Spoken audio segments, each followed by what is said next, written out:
Hey guys, welcome back to the channel.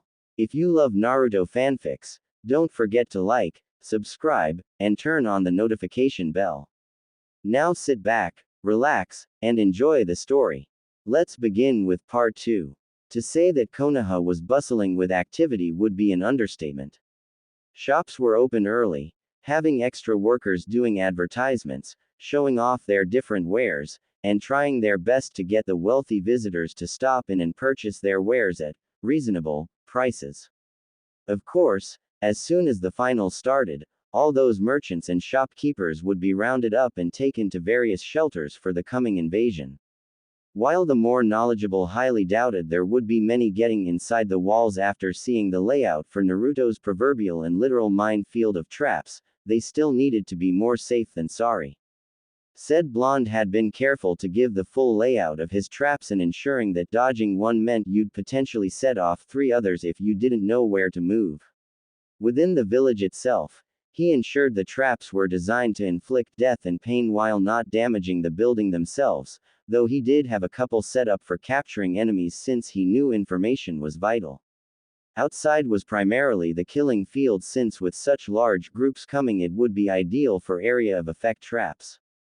While there would be some capture incapacitation traps, the majority were killing traps.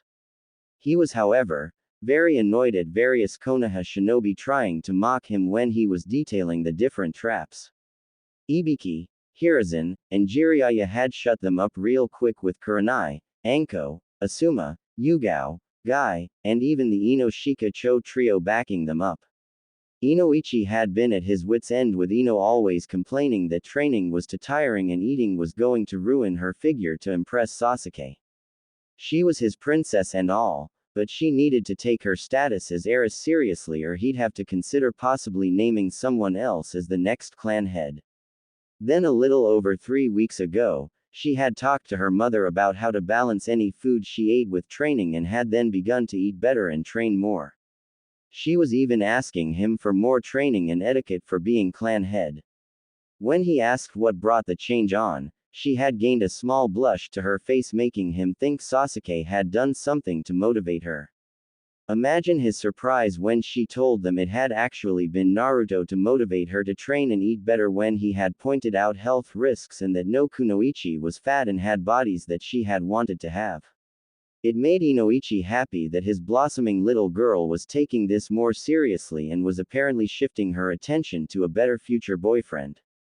Inoichi had nothing against the kid, quite the opposite. Sure, the pranks had both amused and annoyed him, but after talking with the boy, at Ibiki, Jiraiya, and the Hokage's request, he had seen what a kind-hearted and caring young man he was and had helped him with the trauma the village had caused, intentional or not. He hadn't liked Sasuke because not only was the boy arrogant and rude most of the time, though it had lessened recently, but Inoichi was still not sure he should be a shinobi given the fact Sasuke never had therapy following the attack by Itachi.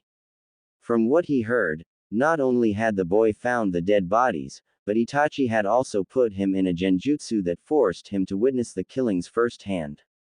If that wasn't a sign for needed psychiatric counseling, then Inoichi wasn't sure what was.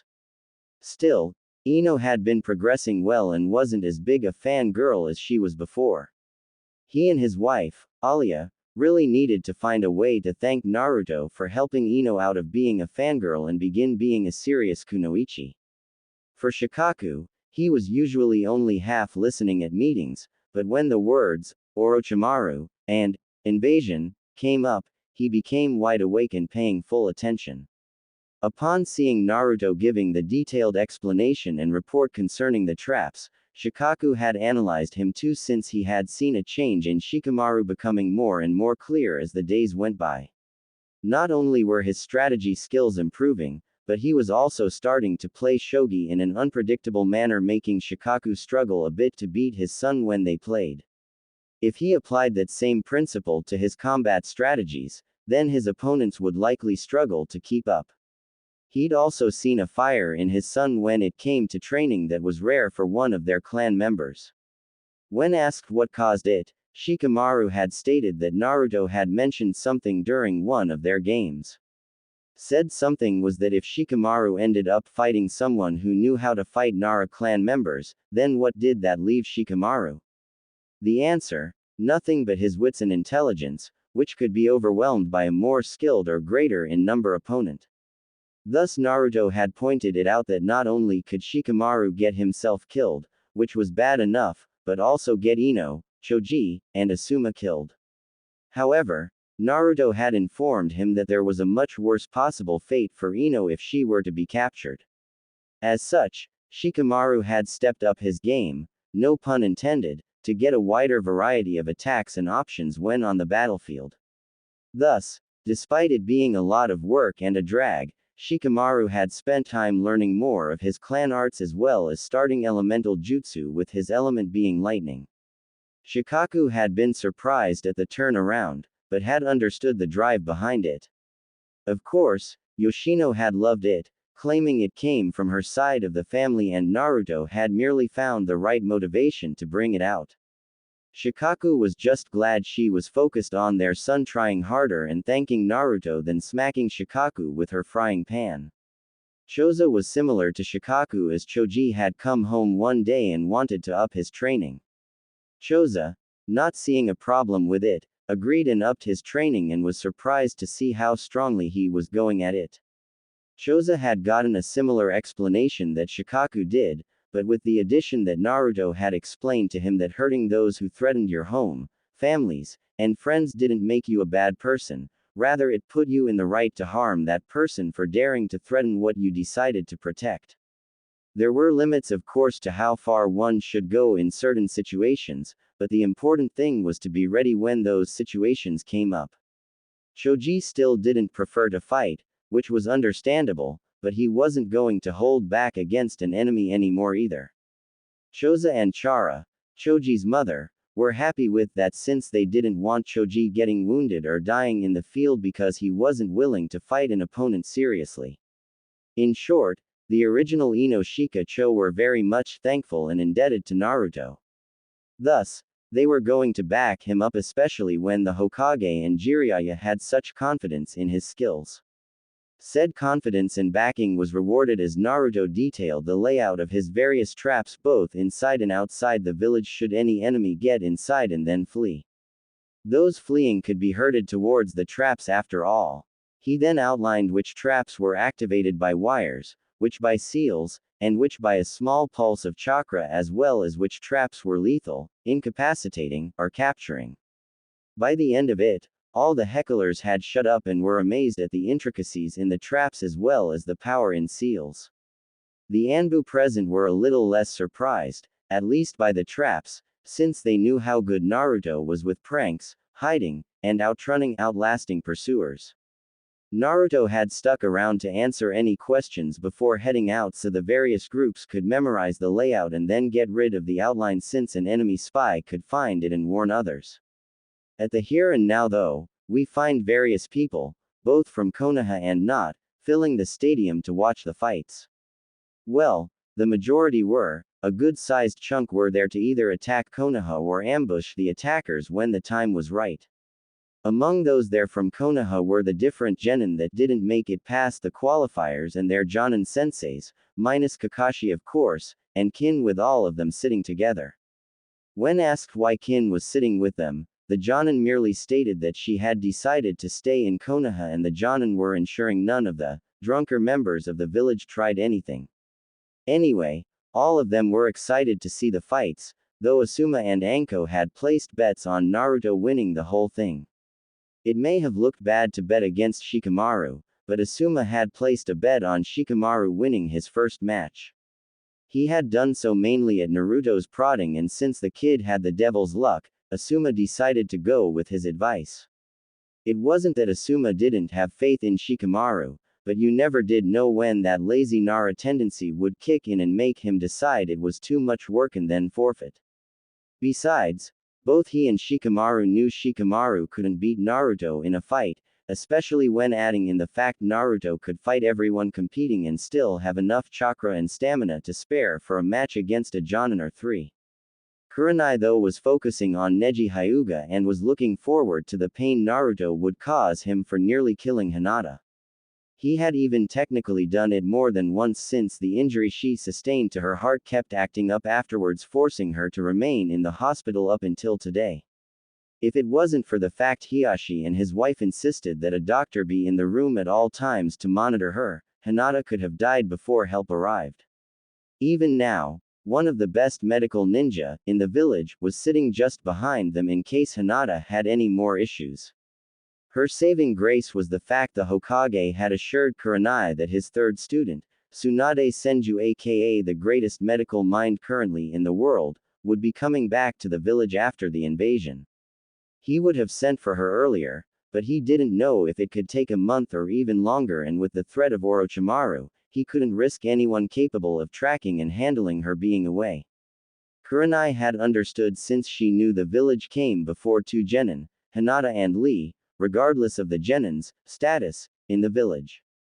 Guy was also anticipating the fight, both for his viewing and to show Lee what hard work counted for. He was lucky that the Hokage had given permission for Lee to be there, though he knew it was also due to Naruto requesting it as well. Like with Hinata, Naruto had wanted to show Lee what he was willing to do to anyone that dared to harm a comrade of his.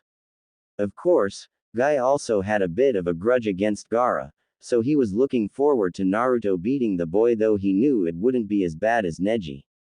Despite the seriousness that Naruto showed, Guy knew he couldn't hate Gaara that much just for the fact Jiraiya had informed him of Gaara's life. While Naruto had the emotional and psychological trauma of being hated and glared, Gaara had it intensified by constant assassination attempts that his own father condoned, and it was even worse when Gaara's own uncle tried to kill him. That had been the breaking point for Gaara's mind. As such, Naruto couldn't hate him as much since his village and father had turned him into what he was. Neji, however, was choosing to be like this. He was smart enough to realize that Hinata had no chance at all at defeating a Jonin-level opponent when she was only 3. Let alone a Jonin with years of experience and training.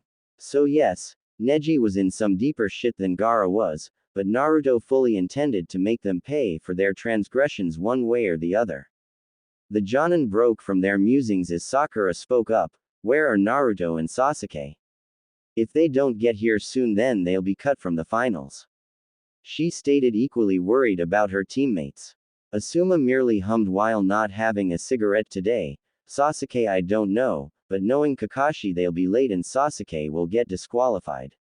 He stated, making Sakura slump her head before he smirked. As for Naruto, hey, don't worry. He'll show up. He's got a lot to show and prove, and he's not gonna miss a chance to do it. Asuma stayed, making the other Jonin smirk. You got that right, he's going to kick Neji's and any other opponent he faces. Anko stated with a grin, hoping to see the same brutal and cunning Naruto that had interrogated Zaku and planned out the traps. Yes, I don't think Naruto will have that much trouble against the opponents down there. Even Shino won't be able to keep up, I'm afraid. Kurenai stated, knowing Shino's insects would get full before even a quarter of Naruto's chakra was consumed. Yosh. Naruto will show off his blazing flames of youth against all his opponents. Guy exclaimed, clearly excited. The genin merely looked at the Jonin in confusion, since they had blatantly stated that none of the contestants down there had a chance of defeating Naruto. Sensei, shouldn't you have more faith in Shino? Kiba asked in confusion, and Kurenai merely smiled. I have faith in Shino. I believe he can defeat his opponent and the next person he faces. However, I know for a fact he won't be able to defeat Naruto. He's too dependent on his bugs, and such a thing is useless against Naruto. Kurenai stated, not looking from the arena floor. You mean because of his huge reserves, right? Choji asked, making the other genin blink as Kurenai nodded.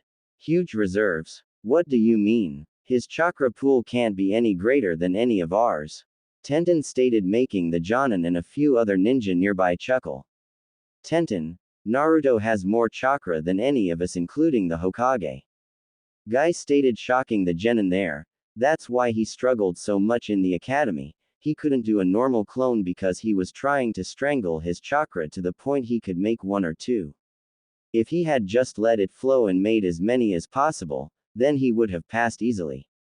Guy stated since he had heard how Naruto had the opposite problem that Lee did and the Hokage had taken it up with the different educators on just why no one thought to test Naruto or Lee on their chakra capacity to see if they could even attempt to do the standard graduation test. With Lee they made the excuse that they figured the boy just didn't like jutsu, but what pissed Hiruzen off was the so-called excuses about why not for Naruto, meaning he was lucky enough to even be in the academy and some other borderline law-breaking remarks. Needless to say, Ibiki had some new clients after that discussion and Hiruzen made it a new standard that they had to test the genin's chakra capacity every 6 months. No excuses. Guy broke from his musings at the sound of the genin gawking and chuckled to himself. It was a natural reaction to someone so young having more chakra than seasoned a Hokage, but still amusing to actually see. And it's for that exact reason that Shino can't defeat Naruto. By the time his bugs will drain enough to affect Naruto, he'll be in the middle actually fighting Naruto. Shino is smart and skilled, but he focuses on his bugs too much and leaves his body weak to close combat. There's also the fact he has no defense against jutsu. Kurenai stated since after seeing Naruto broaden his skill set, she had begun to do the same and had encouraged Shino to do so as well. The quiet boy had asked what brought the subject up and Kurenai had replied that she was helping another genin with genjutsu and had made her realize she overspecialized. She then hypothesized what would happen should she ever fight someone that was better in genjutsu or one of the few that could be immune to it. The answer was obvious. Defeat followed shortly by death or capture. She then posed to him the question of what if he faced an opponent that had survived facing Aburame opponents before or that had too much chakra for his insects to feast on. Or faced an opponent like the Raikage who could coat his body in lightning. Again, the answer was obvious. Defeat followed shortly by death or capture with the first and third opponent likely resulting in his hive being harmed. Shino has taken the discussion to heart and began working to improve his taijutsu and strategy as well as getting a second hive of insects to add more variety and versatility to his choices. Particularly a type immune to poisons and toxins that were harmful to other insects and even humans. She had told him to seek out Naruto after the finals for help since if a Jonin wasn't available, then Naruto was the next best choice for helping him train. She broke from her thoughts as Sakura spoke again. How come you guys know about this? Sakura asked in confusion and Anko grinned. Because we helped train the kid for the past month. Anko stated grinning making the genin look confused. Isn't that a conflict of interest? Hinata asked and Asuma shook his head. No, we never talked with Naruto about what our respective student knew or were being trained in and we never talked with them about what Naruto was training in or knew. Anko isn't in conflict since she's not the proctor for the third section. Besides the Hokage signed off on it along with Naruto's new teacher. Asuma stated since there was no point in hiding that fact. New teacher? Sakura asked in confusion. Yeah, Naruto, depending on how he does in the finals, is being taken as a private student to Jiraiya of the Sannin. He was very unhappy about Kakashi not properly teaching Naruto since Jiraiya was friends with Naruto's parents.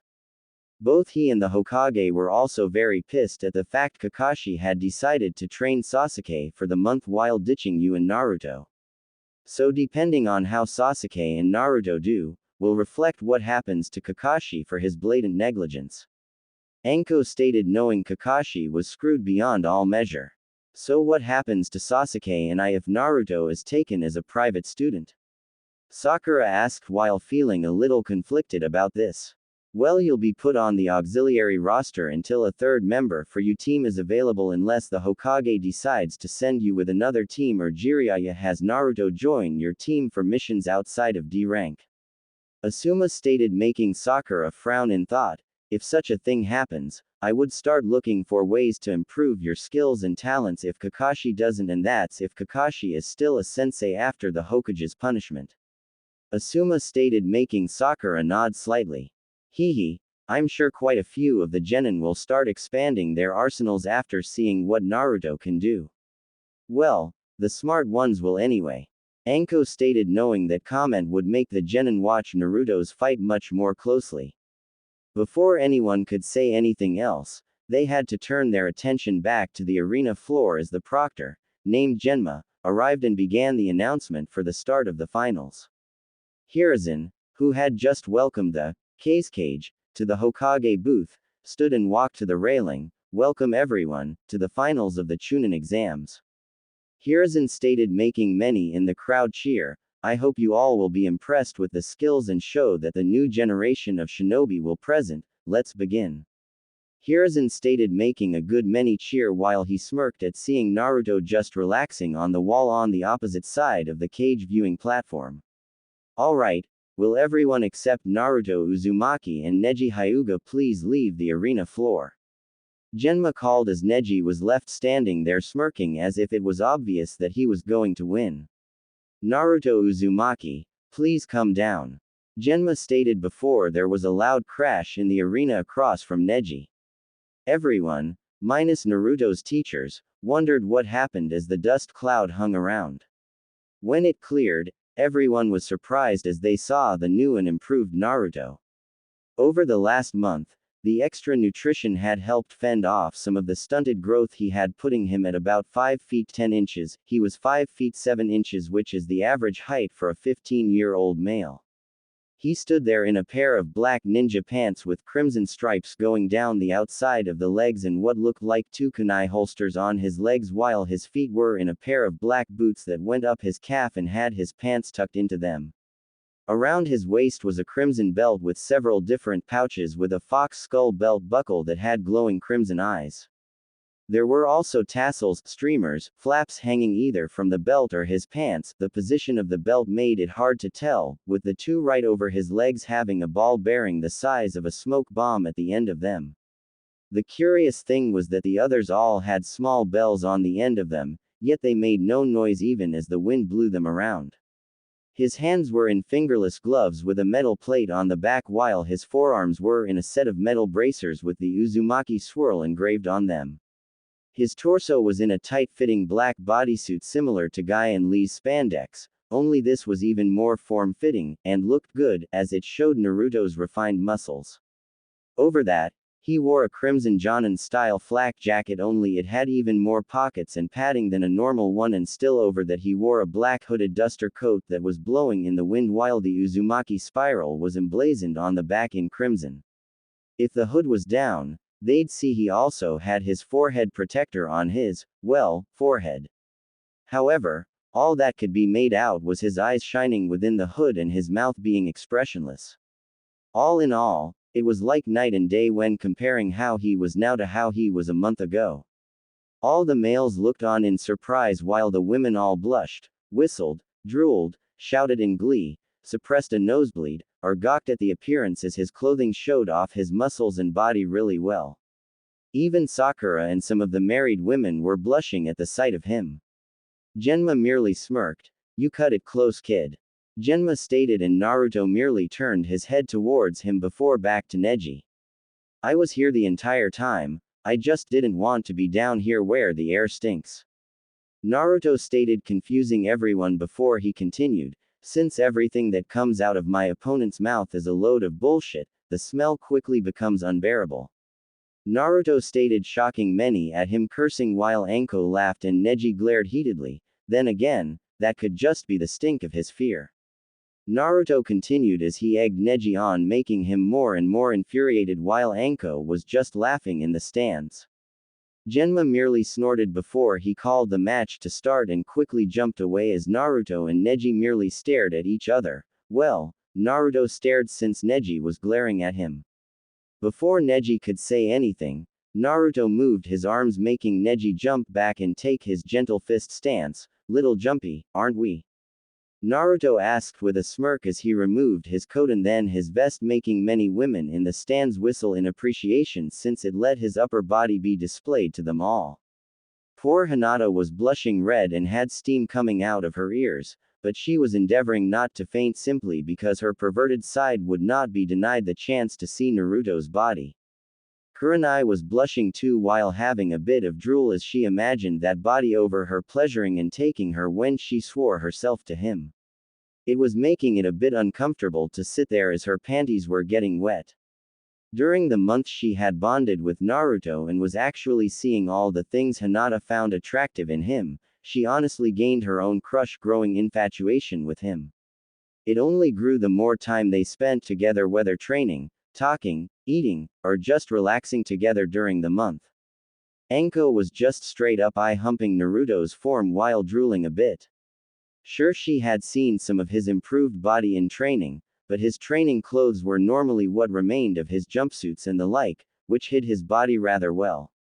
Now though, his body was practically on display with only the thin layer of fabric separating her from seeing his muscled body. Tamari was blushing while her mind couldn't comprehend the before and after images for the loudmouth she saw at the start of the exams. Holy shit, he's ripped. What the hell has Konoha been feeding him? Tamari thought, as the Naruto of a month ago didn't have that kind of body, at least that she saw, since his clothes were baggy, and was wondering what the hell he did to gain it in such a short time. Kin was also blushing since she had seen her master come out of the shower a few times, though thankfully or perhaps regrettably she had only seen him without his shirt on. However, she had gotten some new doses of pleasure as Naruto, after her requests and endless begging, had given her massages that included her, and although Naruto had only used his hands and tongue so far, Kin had been a panting, quivering mess from the pleasure and had tried to return the favor, but had only been successful once. Said one time was when Naruto came home angry because he heard Hinata's injuries had been causing her to nearly flatline multiple times. Kin, seeing the frustration, decided to help and immediately pushed him on the couch before undoing his pants and giving him a blowjob. Said activity had lasted over 20 minutes before Naruto finally released and filled Kin's throat and mouth, which she swallowed before cleaning Naruto. Naruto had thanked her and she happily kissed his and told him, any time. It wasn't that her master didn't want to give her pleasure and get as good as he gave, but for the month he wanted to stay focused on beating his opponents over bedroom fun. Kin had completely understood, since she knew her master was rather protective of his comrades in village, and what Neji and Gaara had done was cross several lines that in Naruto's book you were never to cross. That didn't stop her from trying to seize another chance to relax her master if the opportunity presented itself, though. Even if one hadn't presented itself yet. Back to the field, Naruto sealed his coat, vest, and bracers away before popping his neck audibly. Before Neji could react, Naruto began to fly through hand seals, making him go on edge and making the various ninja look on in surprise at the speed. After the 50th, or was it the 80th? Seal, Naruto spoke, ninja art, field of life. Naruto stated as he slammed his hands onto the ground, causing a yellow bubble to spread across and envelop the field. When it reached the wall and stopped, a couple of pulses began echoing through the bubble as Naruto stood there. Neji merely looked around in confusion as his Byakugan showed the field was covered in chakra, but nothing was happening to him, the field, or his opponent, so what was the point of this jutsu? Up in the stands, the Jonin and Genin were confused as well, as they hadn't heard of this jutsu before and the Jonin didn't recall Naruto ever mentioning this jutsu to them. Any idea what that jutsu does? Asuma asked, making his comrades shake their heads in the negative. No, Naruto mentioned he had something planned for Neji in their fight, but he wouldn't tell me anything other than it was going to let him keep a couple promises. Kurenai stated, knowing he had promised Hinata to win, promised her that Neji would suffer, and quite possibly promised Hiashi something, as Jiraiya had told her that Naruto had met with the clan head and his wife during the month. Naruto didn't tell her what was discussed, just that he had another promise to keep when it came time for fighting Neji. Kurenai broke from her thoughts as Naruto cracked his knuckles audibly as he looked at Neji with eyes cold enough that it wouldn't be surprising if Naruto could cry ice. Now Neji, I believe I owe you an untold amount of pain. Naruto stated as he looked at his opponent that would soon be his victim. Please, fate has already declared. Neji's rant was stopped as he felt a stinging pain on his cheek. Feeling it, he found he was bleeding from a cut to his cheek, and he finally saw, thanks to his Byakugan, that there was a kunai embedded in the wall behind him. He also took note of Naruto's hand being out towards him as if he threw something, there's that arrogance and cowardice again. I'll inform you now that I intend to beat you in taijutsu, but since I despise the stink you release every time you talk, I'm going to inflict other forms of pain on you every time that stink arises. Naruto stated as he lowered his hand and began walking towards Neji without a care in the world. Neji glared as he was getting tired of Naruto running his mouth and charged at Naruto with a palm strike. However, all he hit was air as Naruto spun around his arm and then drove his elbow into Neji's neck, while Neji also felt the ball-bearing slam into his back, sending him tumbling forward from the force of the hit being added to his own rush. Neji stopped himself after a few feet and looked to see Naruto merely standing there still staring at him with the cold blue eyes. Neji was starting to despise that look, especially as it reminded him of how some of the main branch looked at him. As if nothing he did mattered, as if he was a lowly insect and they were an almighty being. It was infuriating. Neji stood up and charged right at Naruto only for him to sidestep and stick his leg out to trip Neji, causing the Hyuga prodigy to fall face first into the dirt.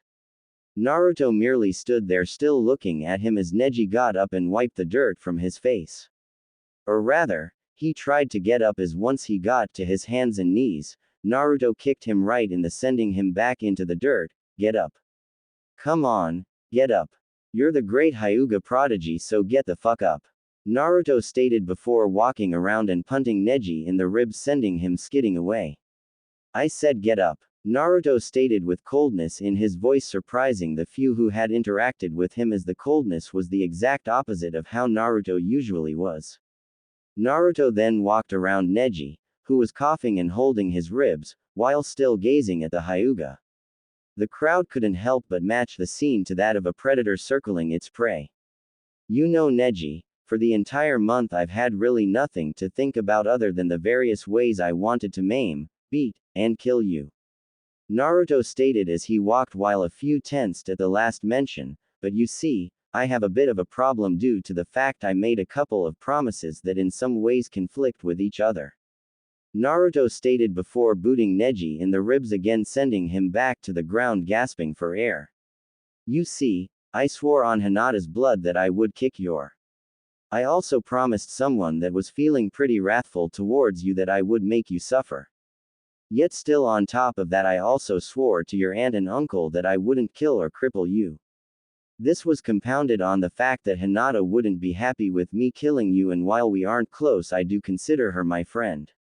Naruto stated, making said girl blush. Naturally this left me in quite the predicament, since I needed a way to fulfill all three promises without violating any of them, which is where some research I conducted comes in. Naruto stated before kicking Neji in the face, knocking a few teeth out. So please, do get up, since I need to vent some aggression and keep my word. Naruto stated, stopping in front of Neji as he got up. Neji wiped the blood and dirt from his mouth before glaring at Naruto. You think you know everything. You know nothing of the Hyuga clan. I lost. Neji stated angrily before getting cut off.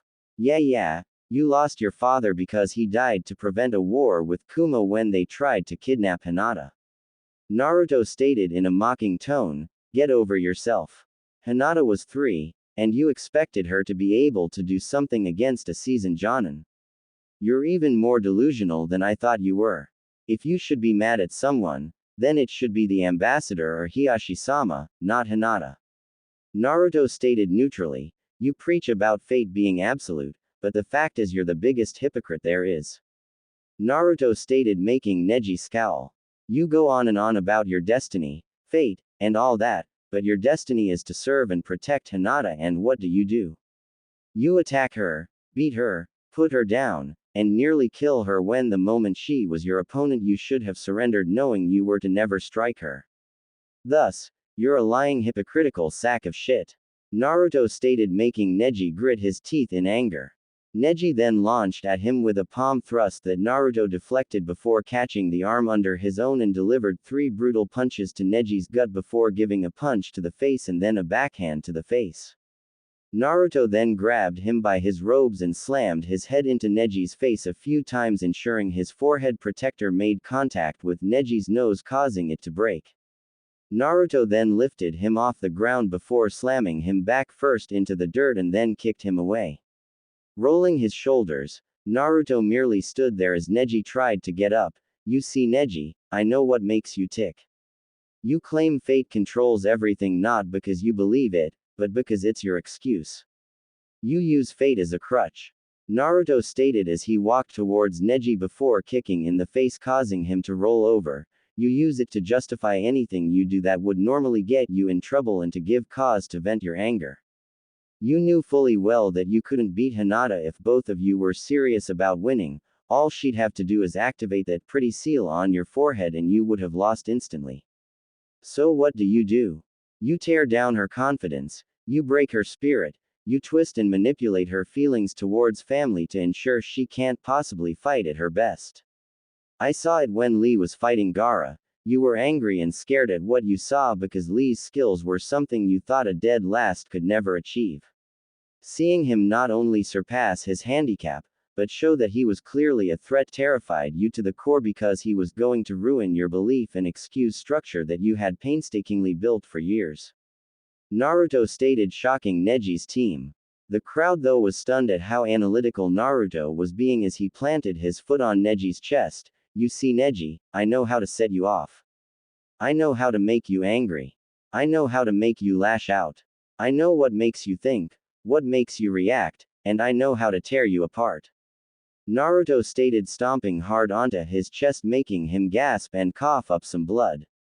Naruto merely snorted at him before moving away and Neji grit his teeth and quickly got to his feet before launching out a palm strike to Naruto's spine.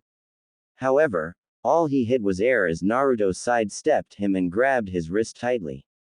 Naruto then brought his knee up right into Neji's elbow, shattering it and making him scream in pain. Naruto then twisted around, pulling Neji into a chokehold. Neji grit his teeth and clawed at Naruto's arm as he fought to breathe. See this, Neji? This is what happens when a snake swallows its own tail. Just keep fighting, Neji, fight. Naruto stated as Neji tried to kick his legs out to get some kind of traction. That's what the rage is like, it just eats away at you when you've got nothing to believe in, when you have nothing to fight for. And that is why I will always win.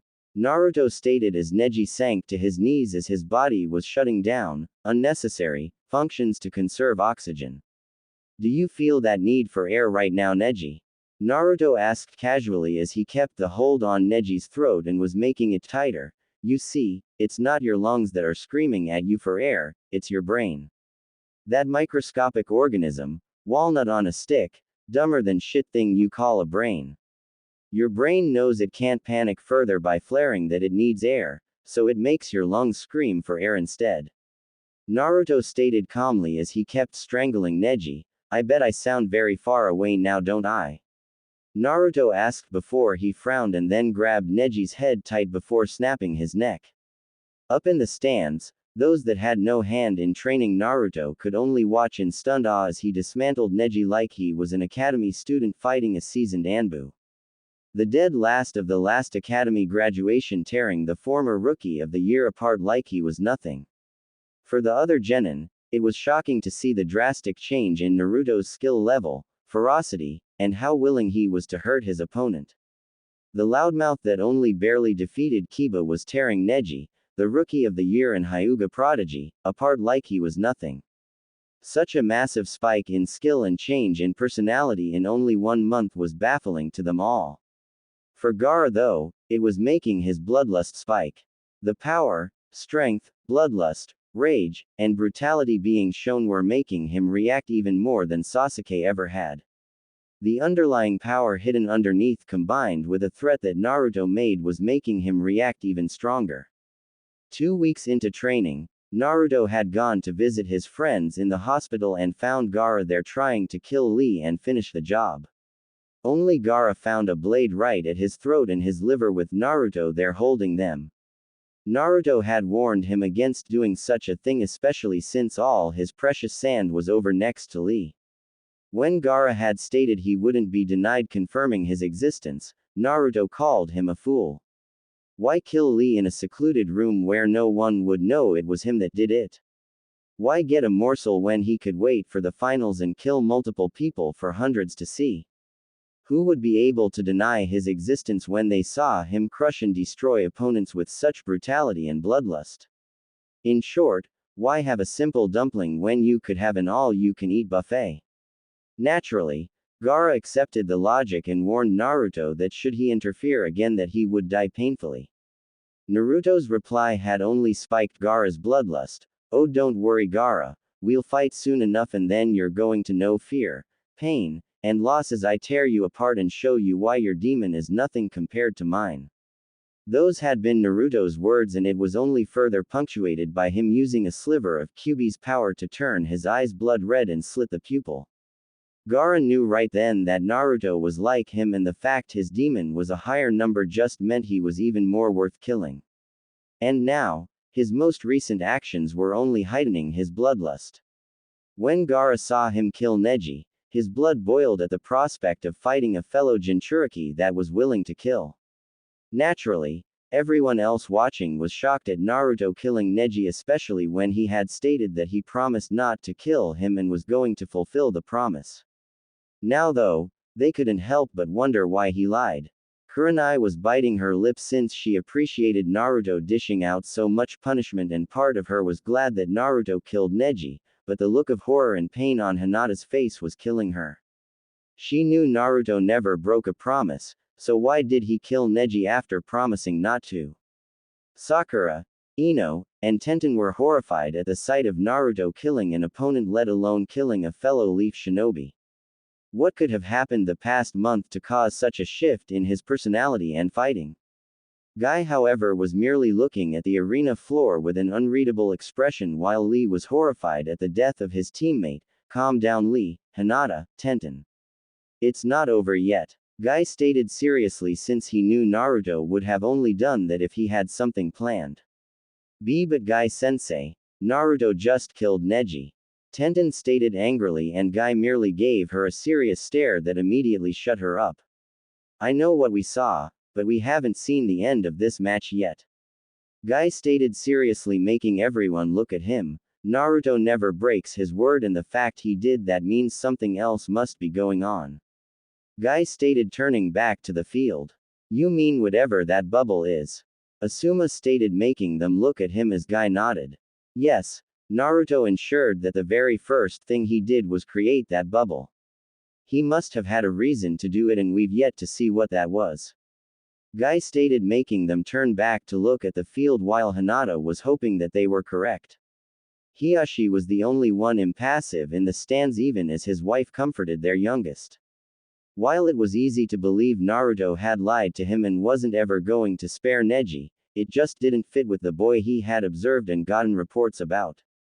The boy prided himself on never going back on his word, which in some cases was a fault of his that people could take advantage of, but Hiyashi knew the boy didn't care and gave his word that Neji would survive the finals. Knowing how unpredictable Naruto was, Hiyashi could only assume it had to do with that bubble that was there, since Naruto made it a point to activate it before the fight truly started. Turning to his youngest, he patted her head gently. Calm yourself, Hanabi, I truly believe Neji will be alive before this is over, Hiyashi stated, drawing his wife and daughter's attention. But father, Neji Nisan is, Hanabi started before Hiyashi patted her head again. I know what we are seeing, Hanabi, but you must learn to never take what you see as fact. We have yet to see what that bubble Naruto created even does, thus we don't know if what we are seeing is truly what the final outcome is, Hiyashi stated, knowing a ninja could never take anything at face value or they risked losing their life. Hiyashi then turned his attention back to the field as Hanabi worked to calm herself and looked to the field along with her mother. Back on the field, Naruto looked at Neji's body with indifference before he moved back to his starting spot and snapped his fingers, causing a pulse from the bubble to retract. Everyone watched as Neji's body disappeared as the ring crossed over it, and, once the ring full closed and hit Naruto, Neji's body reappeared. However, the shocking thing was that he sat up and started coughing and gasping for air. Holy shit, what the fuck? What the hell is this? were the various thoughts of the viewers, including Hiruzen and Orochimaru, as they were witnessing a dead man being alive again. Naruto merely looked at Neji as he kept coughing and rubbing his throat as he gulped down air. Ready for round 2, Neji? Naruto asked in a bored tone as Neji looked at him in confusion. What was that? I felt the pain and death, but here I am. Neji stated as he and the viewers noticed his arm wasn't broken and neither was his nose. The bubble. I'd explain the intricacies, mechanics, and subtleties of it, but there are foreign shinobi here as well as people I still have to fight after I crush you, so I don't feel like giving away the secrets to my first original jutsu. Naruto stated, surprising everyone that he had created the jutsu, so let me simplify your situation for you. So long as this bubble is up, I can reset you, me, and the field back to how we were when the bubble first went up. What this means, is that I can break you, cut you, beat you, amputate, and kill you over and over again and bring you right back to life with a snap of my fingers. The benefit is that your body will still feel and remember the pain even after you're restored, meaning that you're going to feel every wound, every punch, every death like it was really happening and then remember what it feels like. The only way out for you is to surrender, to just keep fighting and I'll keep killing until I get bored and take the bubble down, or you manage to kill me and the bubble will come down and then I'll be back once it does. Naruto stated, surprising people since the jutsu appeared to be very powerful and those aware of his promises now fully understood why he said that he would keep all of his promises even though he killed Neji. That's not possible. No jutsu can do such a thing. Neji stated, gritting his as he tried to ignore the phantom pains in his nose, ribs, arm, and throat. There was also no jutsu that could let you teleport, but the fourth made one. There was no jutsu that could control trees, but the first Hokage had them. There was a point in time where there was no such thing as jutsu at all, yet here we are. All you really need is an idea, the inner workings of hand seals and chakra, and plenty of time to do trial and error. Thus this came to be, and thus you are in for more pain than you've ever felt in your life. Naruto stated, popping his neck and knuckles as he began walking towards Neji and then stopped a short ways from him. Since I'm feeling nice, I'll let you give the first strike. Naruto stated with confidence in his voice. Neji grit his teeth before smirking as Naruto got closer and got into a stance that made every Hyuga there widen their eyes. Gentle fist art, 8 trigrams 64 palms. Neji stated before he launched at Naruto and hit him twice while Naruto just stood there with a bored expression. 2 palms. 4 palms. 8 palms. 16 palms. 32 palms. 64 palms. Neji shouted as he doubled the strikes each time before doing a chakra-infused palm strike to Naruto that sent him skidding back. Naruto merely stood there with his head down while Hinata was worried for him, as were several others, with the only one being calm was Guy. Training him in one of the taijutsu arts involved Naruto taking a great deal of pain and punishment to his body, so he knew that attack, while strong, was nothing to Naruto. This proved true as Naruto stood straight and rolled his shoulders, shocking Neji and several Hyuga. Well, that felt nice. Maybe next time I can have you aim for my neck. I've had this bad crick there for a few days and could use some loosening up. Naruto stated, standing there not at all bothered by the hits he took. Impossible. Neji stated in shock, since no one should be able to just shrug off an attack like that. Hardly. The problem with sealing off chakra points is the fact that against someone with enough chakra, it's useless, since I can just force my chakra points back open with a mass wave of chakra through my system. And really, with your chakra being forced away because of my chakra, those little finger pokes do absolutely no damage to me. Though I will give you props for that palm strike, it actually tickled. Naruto stated, since his body was just a wall of solid muscle and with chakra being regulated through him to harden the muscles, it just meant that any hits were not going to reach his organs. Neji's chakra attacks did hit his chakra points, but they didn't go any further than that. Neji grit his teeth in rage before he launched at Naruto, unleashing a barrage of attacks as he did. Unfortunately for him, Naruto had known how he would react and was ready for him. Naruto quickly deflected the blows with ease, making the blows miss him by a mile. Naruto kept this up for a few moments before he turned sideways and began to deflect the attacks with one arm. Finally, he pushed him away with a bored look on his face. "Come on, stop trying to hit me and hit me," Naruto stated, making Neji grit his teeth and attack again. This time Naruto just leaned back and stepped back, dodging before he brought his elbow up, knocking one of Neji's strikes away and throwing him off balance. Naruto then brought his hand to Neji's midsection and did a 1-inch punch directly into his right kidney, making him gasp in pain. Naruto then followed it up with one more 1-inch punch to the same kidney, dropping Neji to his knees as he was clutching his side.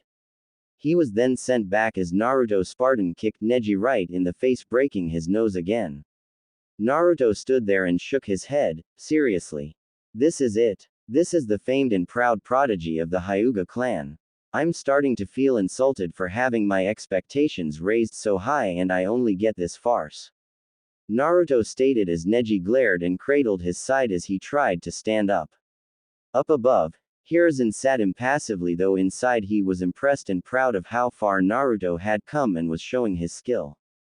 The brutality he understood, since Naruto had made it clear from an early age that he'd harm anyone that dared to hurt someone he counted as a precious person. He also understood the hidden second reason for his beating of Neji. The longer he took, the longer his clones and their forces had to ensure everything was secure and ready for Orochimaru and the Sans forces, and the longer Orochimaru had to put off on launching said invasion. He knew his former student well. His plans being delayed and put on hold for Kami knows how long would irritate and anger him, which would begin making him sloppier and thus make it easier to kill him. So all in all, while vicious and brutal, Hiruzen wasn't going to stop the fight. Back to Naruto, he began to calmly walk towards Neji, who was still shaky since the blows to his kidney were slowing him.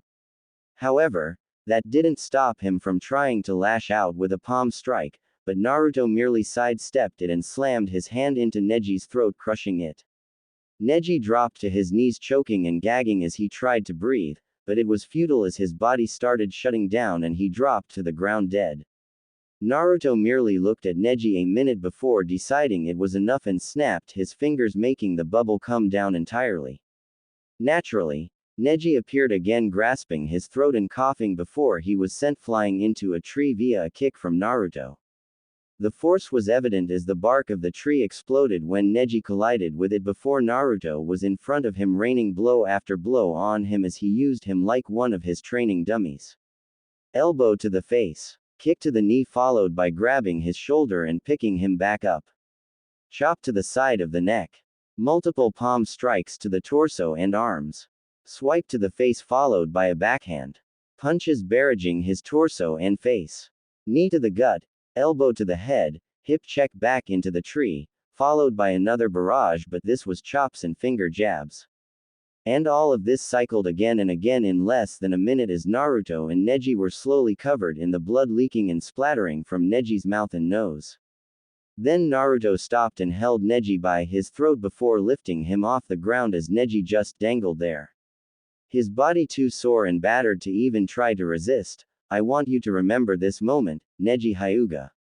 This was the moment that insignificant spark you call a life could have been snuffed out for good. And it's not fate that shows you mercy, it's not the Hokage, not your sensei, not your clan, family, or teammates. You are only alive right now, because I promised not to end your life. A promise, Neji, a whim, a mere exchange of words, that is all that stands between you and meeting the Shinigami face to face. Remember this moment, for it is the moment a failure who couldn't complete the graduation exam 3 times defeated you, with you being able to do nothing against him. A prodigy losing to an orphan who never had anyone train or educate him truly until a month ago," Naruto stated, making Neji and others widen their eyes in surprise. "Fate, if it even exists, will always side with the person who wants it more. Your father's fate was of his own making. He loved his brother and would never allow him to die for protecting his child. Your father chose to leave this world on his own terms and you disgrace him and his memory by using it as a means to harm and hate. Naruto stated as Neji, for the first time in years, let tears leave his eyes. You can still change and be a man worthy of you, father, but I warn you, should you ever commit such an act again, then I will look for you, I will find you, and I will kill you.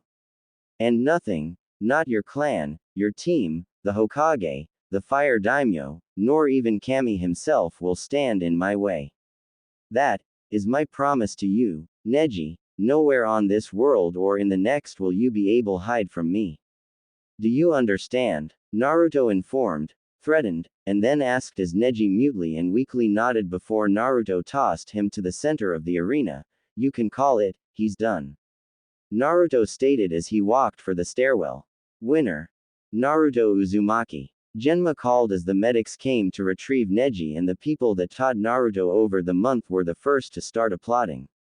They were soon joined by others throughout the stadium with some cheers echoing out too. Hiyashi then kissed his wife's and Hanabi's heads before standing to go and speak to Neji since it was time he learned the truth. Hanabi though was still stuck on just watching Naruto until he disappeared into the hallway leading to the stairs, and Hitomi was the same. The other genin were just frozen in stunned awe and shock at seeing Naruto break Neji down completely and utterly. Hinata was mainly just grateful Naruto hadn't truly killed Neji, though she was blushing since he had technically done all of that for her, even if it was because he didn't like Neji's action. It showed that he did indeed care. Kurenai meanwhile was smiling and blushing since she knew what Naruto's victory meant, and she wasn't opposed to it since she had spent the last month getting to know him while training. While she would hope for a more romantic relationship, this one with Naruto wasn't going to be bad. It didn't hurt that Kin had told her about his tongue, hands, and either, so she knew there was something to look forward to. She broke from her thoughts as Anko leaned in towards her ear. Yes, he owns you now. Anko stated with a whisper and smirk, making Kurenai blush a bit more since Anko had heard her and Naruto talking about it one day and had been teasing them since. Kurenai though smiled and whispered back, yes, he does, but don't be jealous, I'm sure he'll fuck you too.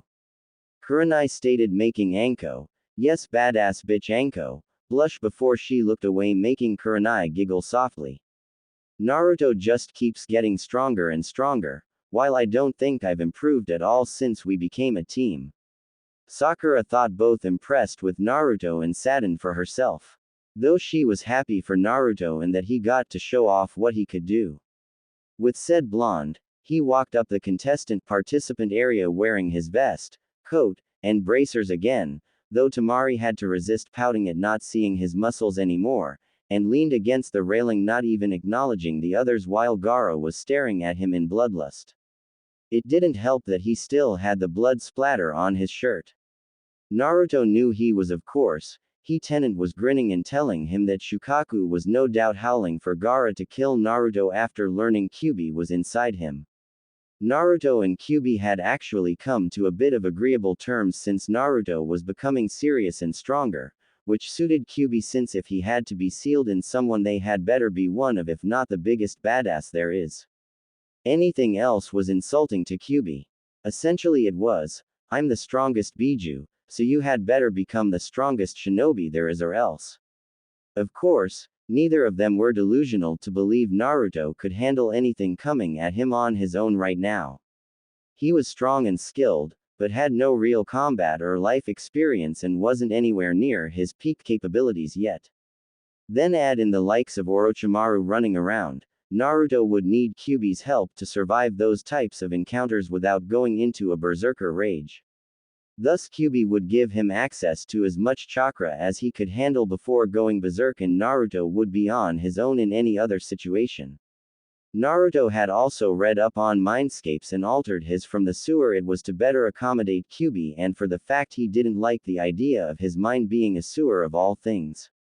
Kyuubi had played it off, but Naruto could tell he was appreciative for the scene change since it was a forest and mountainous area now, which let Kyuubi have room to move. Kyuubi's only complaint was that the seal had taken the shape of a collar around him, which he didn't like since it almost signified him as a tamed pet rather than a fearsome biju. Still, it was a minor thing when compared to being out of the sewer, cage, and water and able to move easily. Naruto broke from his inner musings and remembrances as Genma called for the next match. Will Sasuke Uchiha and Gaara Subaku come down? Genma called getting Gaara to come down, but there was no sign of Sasuke. Genma frowned at this. Sasuke Uchiha, come down. Genma called again and still nothing, causing Genma to look up to the Hokage. Hiruzen sighed and leaned over to his subordinate and whispered before said man nodded and went down to Genma and spoke to him. Genma nodded with a sigh. All right, as is customary here in the Leaf, the match between Gaara and Sasuke will be postponed until the other matches have taken place. If by that time Sasuke Uchiha is not here, he will be counted as a forfeit, no exceptions. Genma called, making many nobles and others murmur and grumble since they wanted to see the last loyal male Uchiha fight. Yes, you read correctly, there is a female Uchiha still alive and loyal to the village. Said female was Sasuke and Itachi's mother Makoto. Said woman had only barely survived the massacre and the village higher-ups never dared to try and touch her since she knew why Itachi had done what he did, and both she and Fugaku were proud of him protecting the village above all. The only reason she was alive is because she had a rare condition called situs inversus, which meant all of her organs were on the opposite side of a normal person's. As a result, she had dextrocardia, which was another disorder, which could take place without situs inversus, that makes the heart point to the right side of the body instead of the left. Thus when Itachi intended to give her a swift death of a straight shot to the heart with his sword, he missed and only hit empty body cavity. Makoto had awoken and stumbled out of her home where the Hokage and Anbu found her and took her to the hospital before she and the Hokage had a private chat with the old man expressing his sorrow, since if he had known it was only the Uchiha elders stirring up trouble, he would have only executed them and not the entire clan. Makoto has understood and warned Hiruzen that someone else had helped Itachi kill her clan, since Itachi, while giving the appearance of cold and calculating, couldn't have had it in him to slay multiple children ranging from infants to teens. This was confirmed by autopsies since the wounds on some of the bodies were different from the others, meaning someone else was there that night killing Uchihas with Itachi. Naturally, that didn't bode well for them, since Itachi doing it was one thing, but someone sneaking in and killing the clan members without leaving any real trace was something else entirely. Anyway, after seeing Sasuke in a tearful meeting and a few months of rehab for her arm and shoulder, Makoto worked to get back into shape since she didn't need to become helpless with the other villages, no doubt seeing an opportunity to steal a breeder for Uchiha soldiers now that the clan was down to a lonely couple. She had let her training and exercise get too slack in becoming a housewife when she used to be Anbu material, and now she was going to fix that. Sasuke was only too happy to join her in training since his mother was Anbu material and had helped Itachi with his training, so her helping him would help close the gap faster than training on his own. Makoto had only been partially successful in pushing Sasuke away from revenge, since there had to be a reason for Itachi killing everyone including civilian members, because Itachi could have killed the Anbu of the village if he wanted to test his prowess. Sasuke had understood the reasoning, but couldn't promise he'd not try to get revenge because the hatred was there and wouldn't be going away. So now here she was sitting in the stands with a frown, since she had heard about her son's run-in with Orochimaru and the subsequent curse marking. Naturally, she had demanded he be given protection and the highest grade seal that could be used to contain it, since Sasuke was still young and in a moment of anger could draw on the curse seal and succumb to the effects of Orochimaru's influence. Thus Jiraiya and Naruto, both for his own learning and any potential and wild ideas he had, were to look at it after the finals, since Kakashi and Sasuke had gone into seclusion for training, so there was no chance of spying or ambushing. She broke from her musings as she turned her eyes towards Naruto. She wasn't a fool, she knew who his parents were, since you'd need to be half blind, not paying attention, or just very stupid not to see the similarities and resemblances. It made her smile to see her friend's son showing his skill and power. It also didn't hurt that she liked what she saw of his body too. Makoto had never been one to hide or be subtle about certain things. If she found someone hot, then she flat out admitted it and wouldn't be embarrassed about it either. Besides, it's been nearly a decade since her husband died, she could look and like what she saw without any guilt. Plus, he was showing it off, so why not look and appreciate? Shaking those thoughts away, she idly looked to the two men in front of, beside, and behind her, knowing they were sound ninja.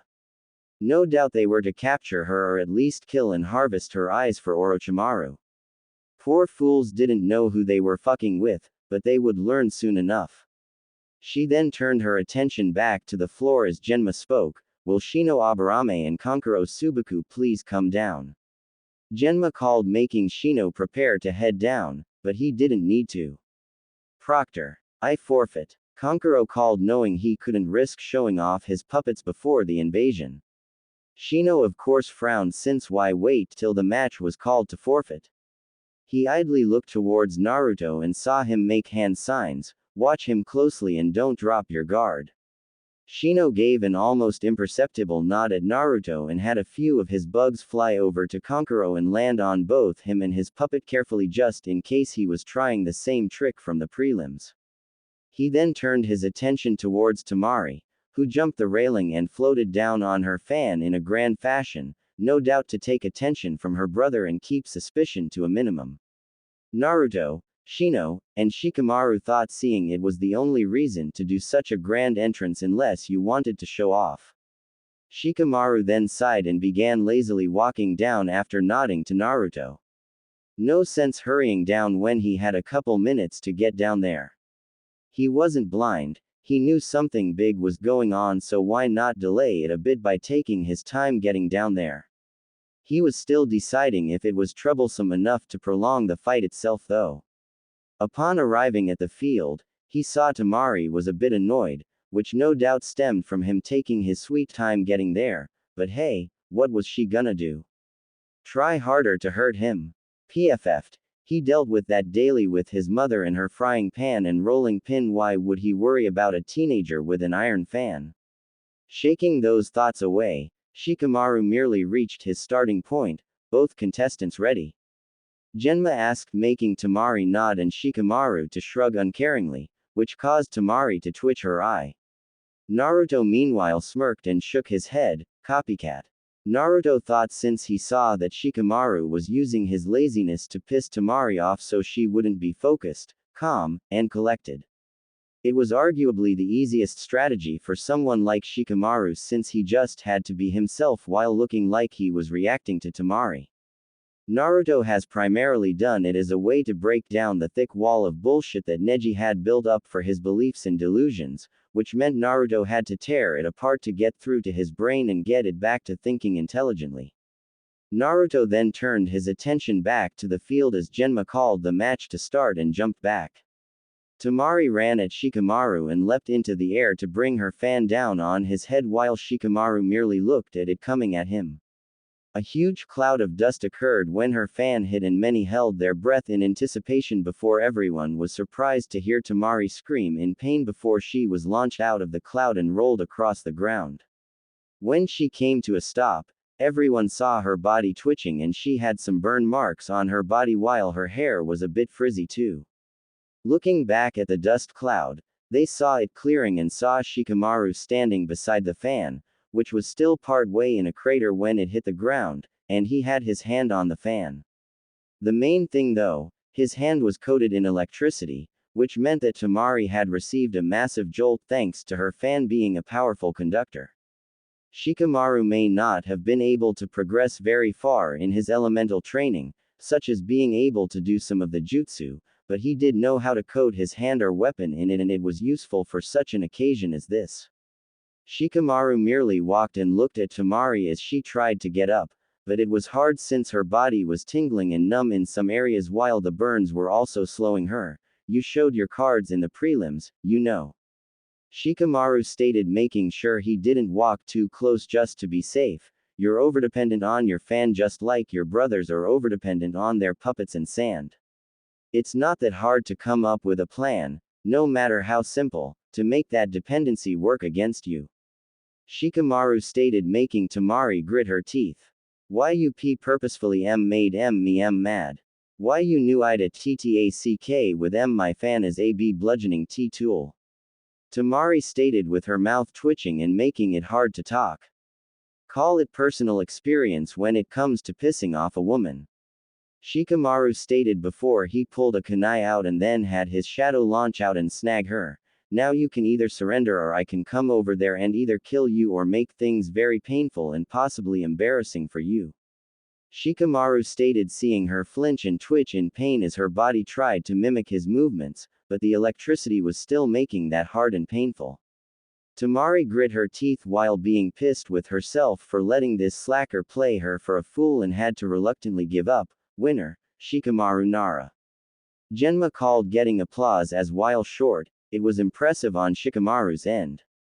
The genin and even some of the jonin were just watching in shock and surprise at seeing the usual lazy genius of a Nara winning a match and in less than 5 minutes of it starting.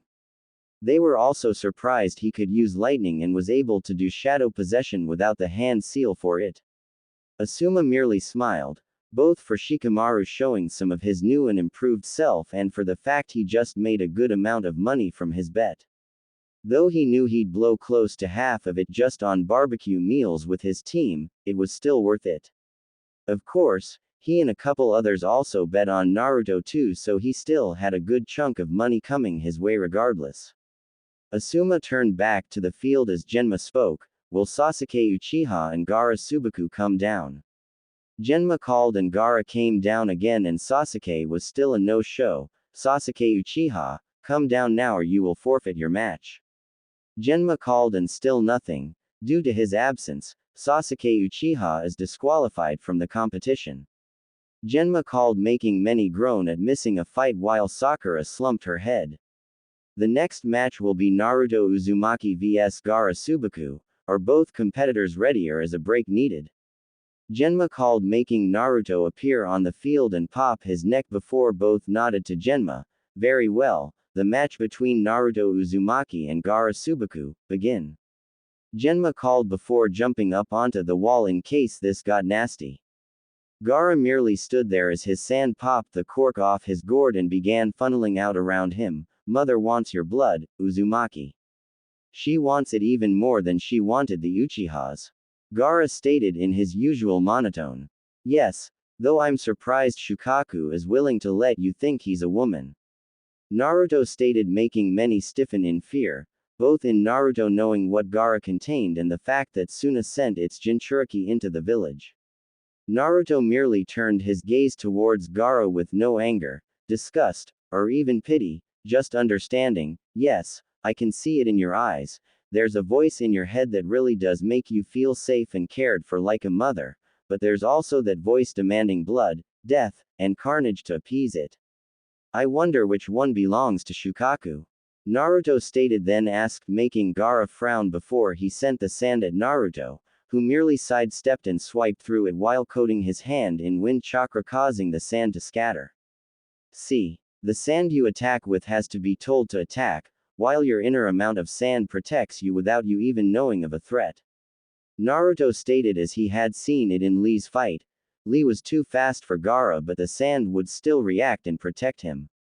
Gaara merely frowned further before gripping his head in slight pain. "Shukaku's getting annoyed, isn't he? He doesn't like that I'm breaking down his little mother wants blood routine that he's been doing to get you to kill." Naruto stated before dodging the sand again, moving efficiently around the field with little trouble or issue. "You know, I had to think this past month on why it was that some of your sand had to be controlled and the rest acted on its own, and for the longest time I didn't have an answer till I learned about your sealing."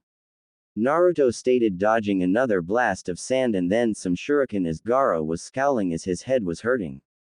Up in the stands, Kankuro was nervous since not only was Naruto surviving, he was actually egging Gaara on and messing with his head. The fact he apparently knew about the sealing and what Gaara contained and was still calm and collected didn't make him any more comfortable. In the recovery area, Tamari was worried too since no one had ever talked to Gaara and analyzed him like Naruto was doing. She didn't know how Gaara would react or lash out. However, Everyone's thoughts in the fight were interrupted by a swirl of leaves and two people appearing. Gaara merely frowned and recalled his sand while Naruto stood there with a bored look as Sasuke and Kakashi stood there back to back. Are we late? Kakashi asked Genma with an eye smile making almost everyone sweat drop, scowl, or faceplant.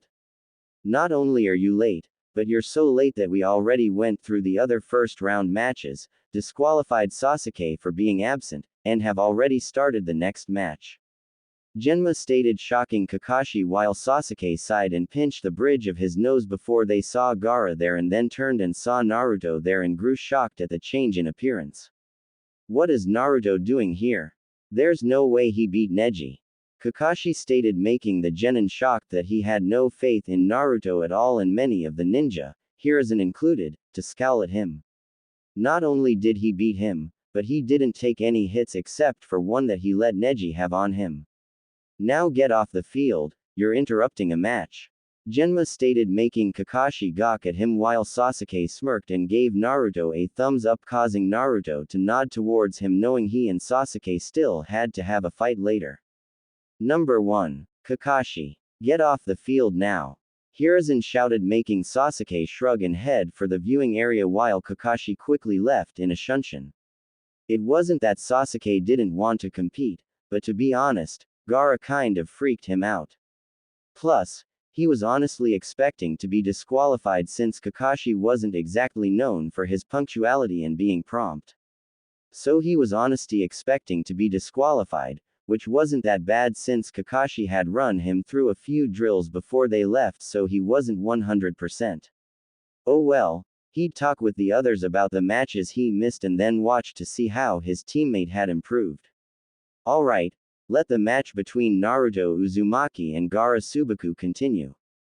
Genma called, leaving the field once more as Gaara and Naruto stared at each other. See, Gaara, doesn't matter the village we come from, those like us are all the same.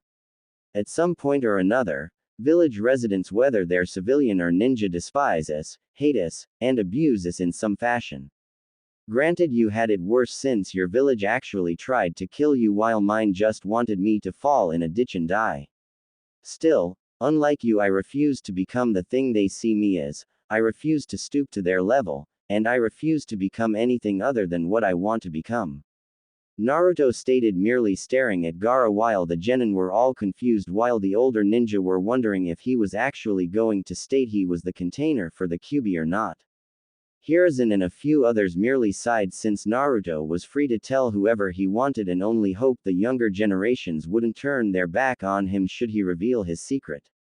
The sand and sound shinobi though were scared shitless at Naruto, hinting he had a biju sealed inside him too. That just makes you weak. Why help others when you could just fight for yourself? Gaara stated as his sand floated around him. Naruto snorted, because what's the point of existing if you're all alone? What's the point of being the best if you have no one to share it with? How can you get stronger when all you want to protect is yourself? Your mother knew this lesson, it's why her strength is so impressive. Naruto stated, making the Subaku siblings tense. Choose your next words carefully, Uzumaki. Gaara stated in a rare bout of emotion and showing anger. You really don't get it, do you? That sand that protects you, it's your mother. She died as you were going through the ceiling and I'm willing to bet she forced her will, love, and spirit into the seal and infused it in your sand. That's why it always protects you and never attacks anyone. She doesn't have it in her to harm people, but she's not going to let anyone hurt you either. Naruto stated, making the three siblings widen their eyes in shock as Gaara held his head in slight pain again. You can hear them, can't you? Two different voices fighting it out in your head, wanting you to follow their own advice and not the others. But you don't know what to do or who to trust since the voices get jumbled and fight each other. But that's okay. You see, I did this to give you a bit of closure and peace from your biju, but I still have to beat you because my own biju will not tolerate losing to one of its siblings, especially since Shukaku was the prideful brat of the bunch. Naruto stated as Gaara grit his teeth while the genin around the place and the nobles were shocked at Naruto stating he and Gaara held one of the biju inside them. Naturally, Any and all sand shinobi were scared out of their minds at the fact Naruto held a biju, and since Shukaku was the lowest on the tail count, Naruto assuredly had a stronger one sealed inside him. It wasn't looking like the invasion was that good of an idea. Don't get me wrong, Gaara. I feel for you and sympathize with you, but you made a costly mistake. You not only crippled a friend and comrade of mine, but you also tried to kill him twice. And that is unacceptable, Naruto stated, with his voice gaining an edge and demonic quality that caused many to flinch away as Naruto's eyes became ice cold. Before anyone could say anything, Naruto vanished from his position and Gaara's sand quickly rose to protect him from harm and exploded as a foot passed Gaara's head by mere centimeters. However, when the sand tried to grab the foot, it burst into smoke, showing it was a shadow clone. Before several more bursts of sand occurred as Gaara saw various limbs get within spitting distance of him. The problem Lee faced was that he had only one body to attack with, but I can make hundreds. Naruto's voice echoed from around the area as explosion after explosion of sand occurred. I also figured out one little flaw in your sand, Naruto stated as the sand kept exploding before Naruto appeared before him a distance away with a smirk. Boom. Naruto stated, confusing everyone before a sizzling sound occurred and they saw dozens of kunai with explosive notes. Gaara had time to widen his eyes before a massive explosion occurred, scattering sand all over the field and causing Temari to grow worried for her brother. As the smoke cleared, they saw Gaara standing there panting as his sand protected him, but from the singe and burn marks in his clothes, the sand had only barely gotten there. It was also worth noting that a portion of his sand had turned to glass from the intense explosion. Naruto smirked before he began a string of hand seals, lightning style, rain of Chidori. Naruto stated, surprising and shocking many at the name, especially Sasuke, Guy, and Kakashi. Naruto smirked and looked up, causing everyone else to do so as dark storm clouds had gathered and everyone widened their eyes at seeing a swarm of chirping birds made of lightning launch from the cloud and heading right for Gaara, who quickly used his sand to shield him. However, that was what Naruto wanted. As the birds impacted the sand, they exploded in a large display of lightning going in all directions and even fueling some of the other birds to become even bigger. In fact, the lightning was so intense that it was superheating the sand and turning it into liquid glass. However, this just distracted Gaara from the next attack. Said attack came from a half-dozen clones launching out of the ground and flipping through hand seals, water style, wild water wave. The clones called, spewing large torrents of water at Gaara, who quickly made more sand and commanded it around him, turning the sand to sludge, but that was only the first reaction. The second reaction came as the birds began hitting the soaked sand, destroying it because the hot and cold fighting each other caused it to become instant glass and shatter. Gaara grit his teeth since no one had ever pushed him this hard or found ways to combat his sand. It was making him feel elated, scared, excited. Finally, someone worth killing and that could give him a real fight. Yes. Fight me, Uzumaki. This is the most fun I've had in years, Gaara stated with a bloodthirsty grin as the ground began turning more and more into sand as it lashed out and grabbed the clones and Naruto. Sand coffin, Gaara called as Naruto looked at him impassively while many tensed, having seen what that move could do to people. Sand burr. Boom, Naruto said before he and his clones all exploded, forcing Gaara to shield himself with his arms since his usual sand was depleted. When the smoke cleared, Gaara began looking around wildly before the ground beneath him cracked and he looked down wide-eyed as Naruto emerged holding a blue spiraling sphere, Rasengan. Naruto shouted, slamming the ball into Gaara's chest, making him scream in pain as he was launched back into a tree while also getting cut from the shards of glass that were everywhere. Meanwhile, all the adult shinobi were shocked at the Rasengan, even Orochimaru was stunned. A boy not even 16 fully using the 4th Hokage's second most famous jutsu and an A rank 1 at that. It was unheard of. Where did he learn that in such a short time? Kakashi stuttered out and Kurenai smirked. Jiraiya-sama taught him it. Naruto had it down in under a week, Kurenai stated, shocking many others. What's so special about that jutsu? Sakura asked and most of the adults smirked. It's an A-rank jutsu that the fourth Hokage himself created. Asuma stated, shocking the genin as they turned back to the arena and saw Naruto walking towards Gaara, who had his torso bare and it was both burned and bleeding. What is this? Blood. It's my blood. Gaara stated before freaking out only to be pinned to the tree by Naruto's hand around his throat and his sand armor was completely gone. No. Stay away from me. Gaara stated in fear as he tried to summon some sand or any strength to resist. You have no more chakra. You have no more sand. You have nothing between you and meeting the Shinigami right now except my whim. Naruto stated, lifting Gaara off the ground easily and holding him there as Gaara weakly clawed at his arm and grit his bloody teeth. I want to talk to Shukaku, now. Naruto stated, surprising many. Even Gaara showed his surprise. Either let him out or I'll beat your face in until you lose consciousness. Naruto stated, making Gaara close his eyes and slowly he slumped over. Just as sand erupted up from the ground, Naruto shocked everyone again by releasing a chakra chain from his back and it quickly ensnared Gaara's body.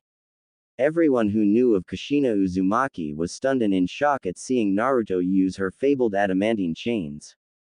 It showed to some of the slower people that Naruto had to indeed be a true Uzumaki to use it, while some of the smarter and, in the know, people quickly saw the resemblance. Gaara's head rose and showed his eyes were black with a gold shuriken design. Let me go, you fucking bastard. Shukaku stated with his own voice and Gaara's mixing since he couldn't get a true possession because of the damn chain around him. Shukaku then turned his head as Naruto backhanded him. Watch your mouth, Shukaku. With your partial possession I can kill you simply by ending Gaara's life and you wouldn't return in a year like you normally would. Naruto threatened with a glare as Shukaku, realizing that since he was technically only halfway out of the seal, he'd be utterly screwed if Gaara died right now. Good boy, now I want you to listen very carefully because I'm not repeating myself. Naruto stated, making Shukaku nod slightly. You're going to leave Gaara alone from now on and let him sleep. You're only going to possess him if the situation is life or death for him and he can't fight anymore. You're also going to let him hear and speak to his mother without your interference. If I hear even a whisper of you causing him problems again, I will slowly tear you out of your seal and imprison you so tightly you'll beg to be put back in the tea kettle. Naruto stated with his eyes and tone becoming so cold you'd think he had ice in his veins. Why, you're bluffing. Removing me will kill Gaara. Shukaku stated with some fear. That damn tea kettle was the worst and now this guy was possibly going to seal him up even tighter. I don't bluff, and you're making the assumption I don't know how to extract you without killing Gaara. Naruto stated, making Shukaku and the gathered shinobi's eyes widen in fear and shock respectfully. Besides, if it came down to it, I think Gaara wouldn't mind dying to get payback against you and the chance to finally meet his mother in person and not what she was able to impart on his seal. Naruto stated, and Shukaku could tell Naruto was dead serious. There was no bluffing, hesitation, deceit, or anything that would give Shukaku hope in his eyes. A light. Fine. You win. Just don't seal me up like that again. Shukaku states and Naruto nodded. Good. Now bring Gaara back out. Naruto stated, making Shukaku grumble, and Naruto raised an eyebrow. Kyuubi, did Shukaku just complain about, damn Kurama and his host? Naruto thought to his tenant, who was growling and grumbling. Yes, he did. Pain in the idiot. I guess you know my name now, brat. Kurama complained since he wanted Naruto to earn his name. Ah, well, I'll be fair. I'll only call you by your name when you start calling me by mine, or at least stop calling me brat.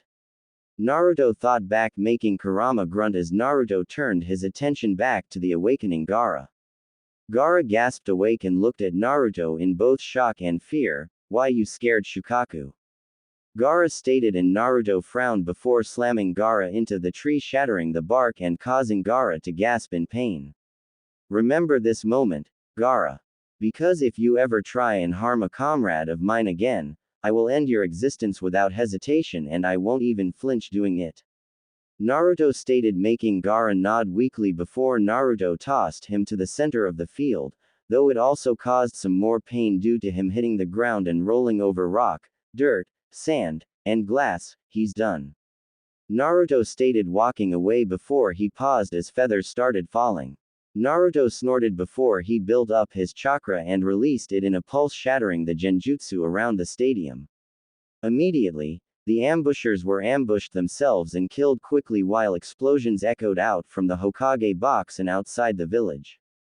However, the outside ones weren't from the enemy, they were from Naruto's traps, quickly removing several of the invaders charging for the walls and gates.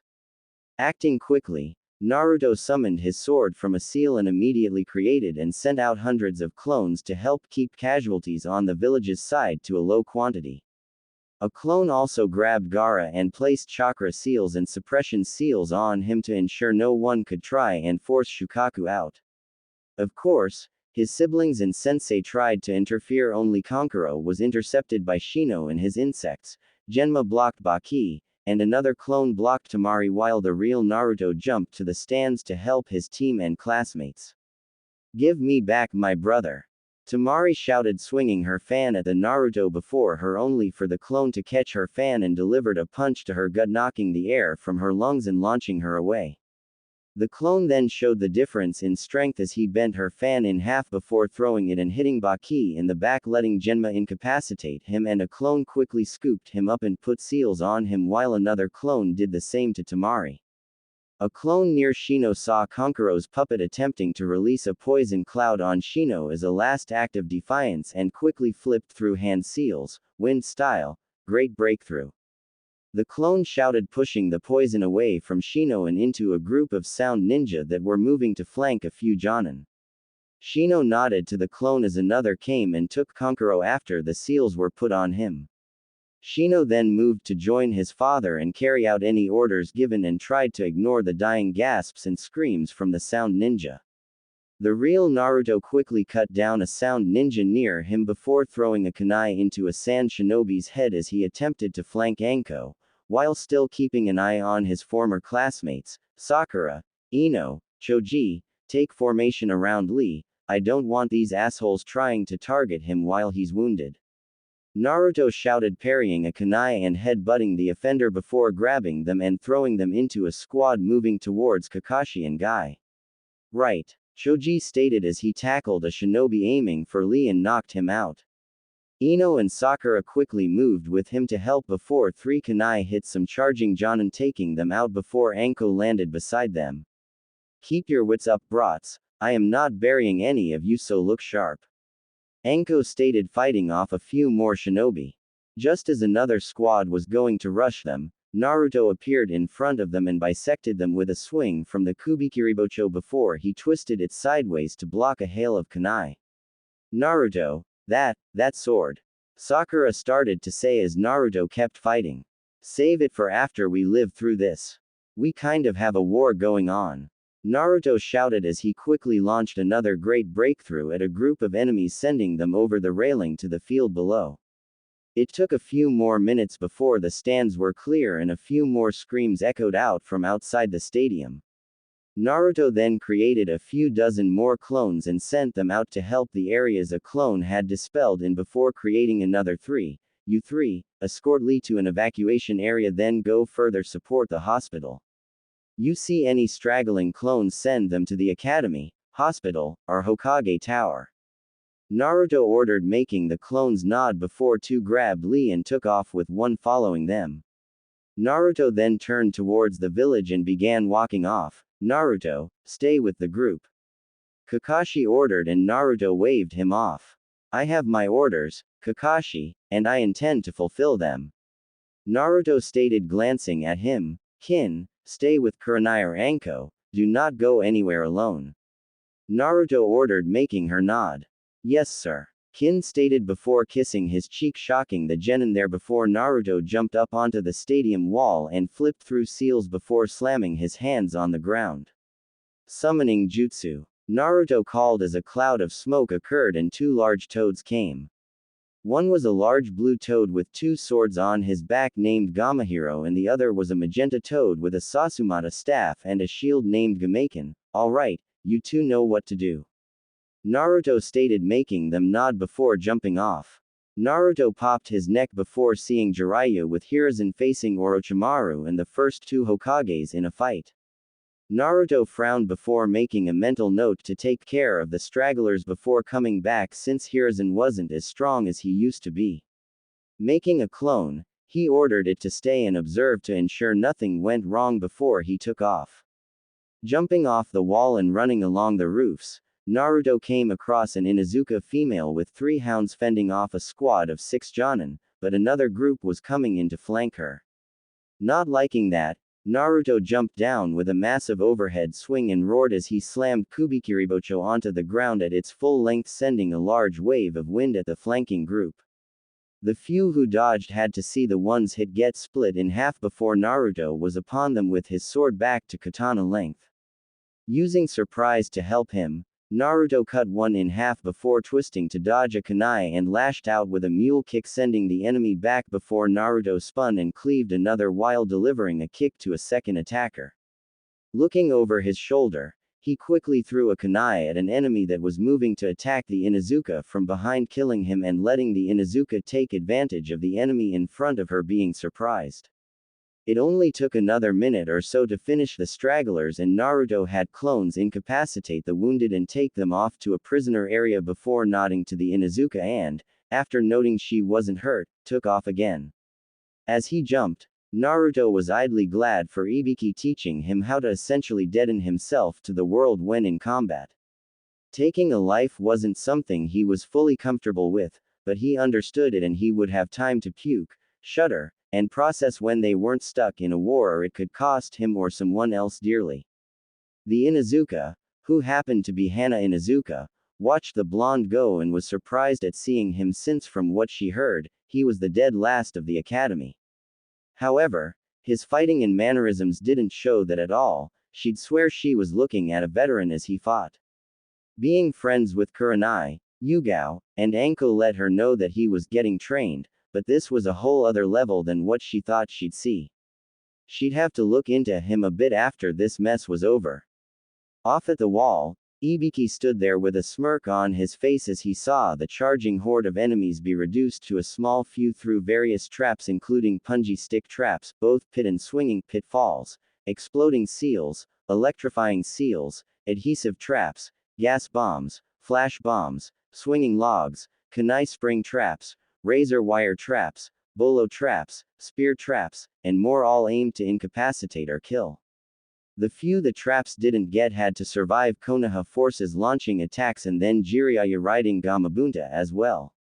This effectively made the defenders only have to deal with 10% of the invasion force on the outside, and any that tried to flee from inside the village would get caught in the remaining traps. Naruto truly lived up to his prankster king of hell nickname that the various ninja gave him from his early years. The different intricacies and layouts just made it impossible not to set off at least one trap if you didn't know where they were. He broke from his musings as a Chunin came up. Sir, more than half of the enemy force that made it to the wall has been handled, whether through our own people or the different defenses that Naruto-san set up beforehand. The Chunin reported, making Ibiki nod. Good. Once we handle the rest, I want a portion of our forces to help sweep the village. I don't want to risk enemies staying in the village causing problems for us for Kami knows how long. Ibiki ordered, making the Chunin nod and leave to give the orders. In another part of the village, Hanabi Hyuga was having a bad day as she was trying to fight a Chunin that was trying to capture her while he guards were being attacked by a squad of Jonin and were having difficulty. Currently she was against the wall panting with her clothing having some cuts and blood on them while her opponent was brandishing a kunai with one hand as the other arm was dangling by his side.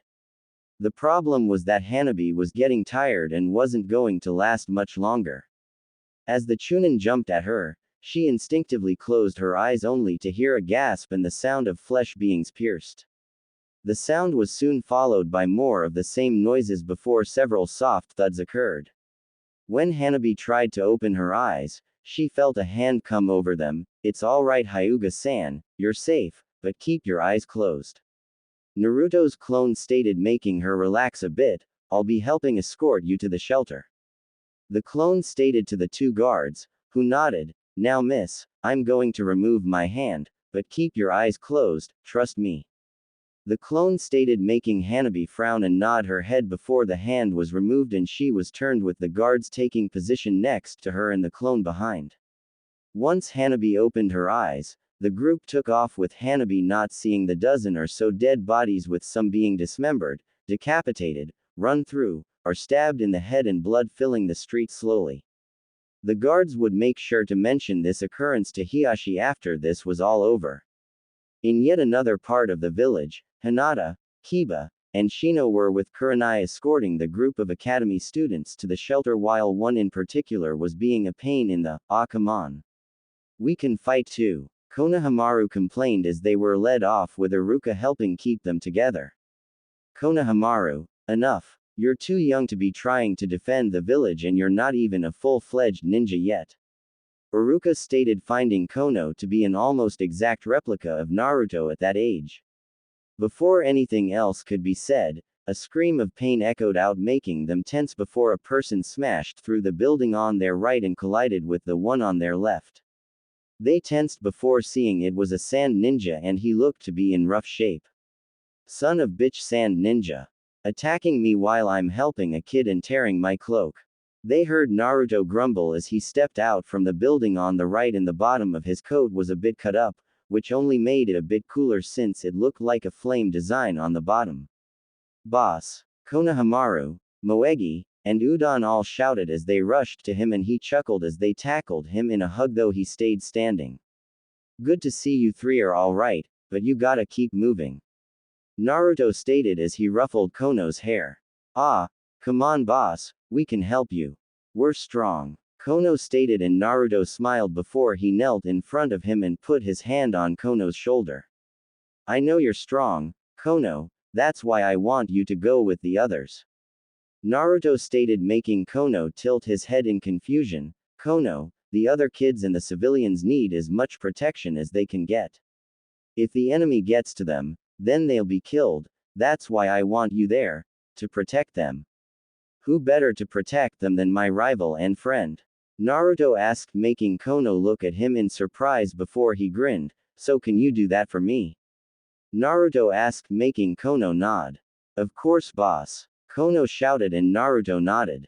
"Good, and listen to Iruka, he may be a bit boring at times, but he knows what he's doing," Naruto stated before sending them back to the group and nodding to the others. Iruka, Hinata, and Kurenai smiled at the scene, while the latter two noted he'd be a good father, which caused both of them to blush at the thought. "Everyone, go quickly," Naruto stated, giving a pointed look to Kurenai and Iruka as he saw Akamaru sniffing the air. "He's right, let's go," Iruka stated as they began moving again, while Naruto waved to the others. However, once they were out of sight, Naruto's eyes hardened and he summoned his butterfly swords. Turning around, he found two squads of sand and sound ninja coming towards him. "You're not touching those kids," Naruto stated with an edge to his voice as he readied himself. The shinobi smirked, thinking this would be an easy win, before Naruto leapt at them with a war cry and cut down two of them in quick succession. Before the others could try anything, three clones dropped in from above and killed them with their swords before throwing kunai into three others. Another dropped into the center with a full-length kubikiribocho in hand and swung around, decapitating several, while a few were fast enough to dodge away. However, their relief was short-lived as the four clones attacked them, immediately putting them on the defensive. However, before the real Naruto could join in on the attack, he froze as a clone popped and sent him the memories, causing him to curse and make another 24 shadow clones to help out before he took off back to the stadium. As he left, he had to snort in amusement as different clone memories showed the enemy losing. It was amazing how easily veteran and elite ninja could be taken down because they got arrogant, or just didn't bother to pay attention to their surroundings. Then again, Orochimaru probably just grabbed any and all ninja he could and didn't care about how strong they were. He just wanted bodies and cannon fodder to throw at his enemies to overwhelm them with numbers and surprise. Shaking those thoughts away for another time, Naruto pushed chakra to his legs and sped up his movements. Stadium. Rooftop just above cage seating. Hiruzen was having a rough day. While it was good to see Naruto living up to his potential so flawlessly, it didn't help that an invasion was going to occur and he'd be fighting his old student again. However, thanks to Naruto's work, he knew of his student's plans and the way he was going to fulfill those plans, so he himself could plan accordingly. Hence why he had Jiraiya with him while a clone of the Sannin was handling the snake summons with Gamabunta. However, even that wasn't solving the problem that much, since the two of them had only stopped Orochimaru from summoning 3 of the 5 beings he was attempting to summon. Apparently his spies being exposed and 2 of his pawns being captured made him up his plans a bit, so he had prepared 5 summons for the Edo Tensei instead of the original 3. While certainly great that he didn't summon another entity, him summoning the first 2 Hokage wasn't that confidence inspiring, even with Jiraiya going into Sage mode to help fight the 3 opponents. They couldn't get any support either due to Orochimaru's guards creating a barrier around the roof they were fighting on, which was supposed to be handled by 2 squads of Anbu and only one showed up, late. He could only assume that Kabuto or another pawn of Orochimaru's had thinned any nearby ninja just in case things went bad. Lucky for him, reinforcement was arriving courtesy of the clone Naruto left to watch the situation. Naruto landed on the rooftop looking over the situation and then saw the Anbu standing there and blinked. "Why the fuck are you just standing here?" Naruto asked with a growl. We can't do anything. The barrier destroys anything that touches it." The Anbu captain stated, since Hiruzen had made it clear that Naruto was to be treated with respect thanks to his help planning the counter for the invasion. Naruto facepalmed. "For the love, Kami." Naruto groaned before sighing. "Follow me and be quick about it." Naruto stated as he went to the edge, and they quickly followed as he went under the roof and had them go to the 4 corners. "All right, Cap, you should each be under the 4 guards. However, you're specifically under a redhead. Do not kill her, she's a valued capture target." Naruto stated, making them nod as he formed a Rasengan. "Give me a 40-second head start, then attack." Naruto stated, making them nod as they drew their weapons and readied themselves. Up above, Orochimaru was smirking as he stood before Hiruzen, who was panting and trying to keep fighting even as Hashirama and Tobirama prepared to continue. Jiraiya was also panting while keeping the 2 former kage busy as long as possible. "Such a pitiful sight, Sarutobi-sensei. To see you in such a state, it brings glee to my heart." Orochimaru chuckled as Hiruzen readied for another round. "You'll find you'll be disappointed with how you think this is going to turn out, Orochimaru." Hiruzen stated as he was trying to catch his breath. He'd have been down for the count much sooner if not for the fact him using shadow clones to do paperwork gave him more time to relax and get some old people sleep. However, right now he was fully prepared to sacrifice his life to take Orochimaru down with him. Orochimaru merely chuckled. "Oh sensei, still the naive sentimental fool," Orochimaru taunted before he widened his eyes in shock as the roof beneath him split open and Naruto was coming right at him with a Rasengan in hand. "Eat this, you bastard," Naruto shouted, shoving it into Orochimaru's chest, causing him to scream in pain as he was launched back and slammed into the barrier, burning him even further. "Lord Orochimaru." The sound 4 shouted before the ground under them caved in, causing them to fall and be met with Anbu attacking them, causing the barrier to fail. Naruto then had to duck as Hashirama attacked him, only he surprised the cage slightly by exploding, sending him tumbling back. Before he could clear the disorientation, Naruto slammed Kubikiribocho into his head, splitting it in 2 and quickly jabbed his hands forward and tore the talisman from him, causing him to stop as he reformed. "Hashirama-sama, we need to get the talisman out of your brother's head next," Naruto stated, making him nod as he went to help Jiraiya against his brother while Naruto stayed beside Hiruzen. "You're getting sloppy, Gramps," Naruto stated, making Hiruzen snort as Orochimaru shed his skin and glared at Naruto, both for ruining his plans and for hitting him with a jutsu like that. Being too angry to think straight, he charged straight at Naruto and the 2 locked blades with Orochimaru glaring hatefully. "Naruto, Knowing he couldn't handle Orochimaru right now and hearing the Anbu struggling to handle the Sound 4, decided to try out his new attack that Kin gave him an idea for. Smirking at the snake, Naruto charged chakra to his vocal cords, Chaksaka. Number 2 Naruto shouted before Orochimaru screamed in pain and dropped his sword. Orochimaru was furious at the boy before him, ruining his careful planning, keeping the Shukaku Jinchuriki from transforming, and now keeping him from killing Hiruzen. It was infuriating. As he locked blades with the boy, he was surprised to see the Kubikiribocho in his hand and made a note to take it after he killed the brat. However, it was then he noticed the smirk on the brat's face and felt a very cold chill go down his spine.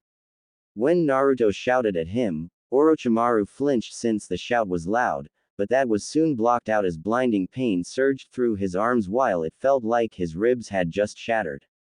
It only worsened as the pain stayed, but he couldn't move his arms at all. He couldn't even make a finger twitch. Naruto then Spartan kicked him back, making Orochimaru gasp in even greater pain, especially when Hiruzen swatted him with Enma's adamantine staff form, hitting him in the torso as well. Orochimaru hit the roof and rolled before coming to a stop as he tried to get up and was joined by Kabuto and the 3 males of the Sound 4. However, they were a bit worse for wear as the big one had a large cut on his chest, the multi-armed one was missing one of said arms, and the 2-headed one had a stab wound through his stomach. Lord Orochimaru, are you alright? The big one of the Sound 4 asked, only to get a glare from Kabuto and Orochimaru. Of course I'm not, you imbecile. Just get me out of here. Orochimaru ordered while gritting his teeth at the fact he'd have to leave Kusanagi behind, but with the brat, Hiruzen, Jiraiya, and now the 2 former Hokage ready to fight, there was no way he could get the sword back. Especially with his arms not working, so he couldn't even make it move from afar. Kabuto nodded and threw down several smoke bombs just as Naruto threw some shuriken at them. As the smoke cleared, it showed a group of logs and nothing else. Damn it. Naruto cursed as he sealed Kubikiribocho away and sighed before seeing Kusanagi. Walking over to it, he picked it up and swung it a few times, finding he liked the feel of it. Kubikiribocho was a good blade, but it was limited to chopping and slashing since you couldn't really stab with it. Having Kusanagi would give him more options and give him a second blade if needed. Hiruzen raised his eyebrow in curiosity and surprise, since from what he knew, Kusanagi was a picky sword with who wielded it and yet didn't seem to mind Naruto using it at all. His first guess was that since Naruto had disarmed and, technically, beaten Orochimaru, that the sword was alright with Naruto using it. That boy, who is he? Hiruzen? Hashirama asked, breaking Hiruzen from his thoughts. He's Naruto Uzumaki, the last known confirmed member of your wife's clan. Hiruzen stated sadly, making Hashirama gain a shocked look before he lowered his head in sadness. I see, that is unfortunate.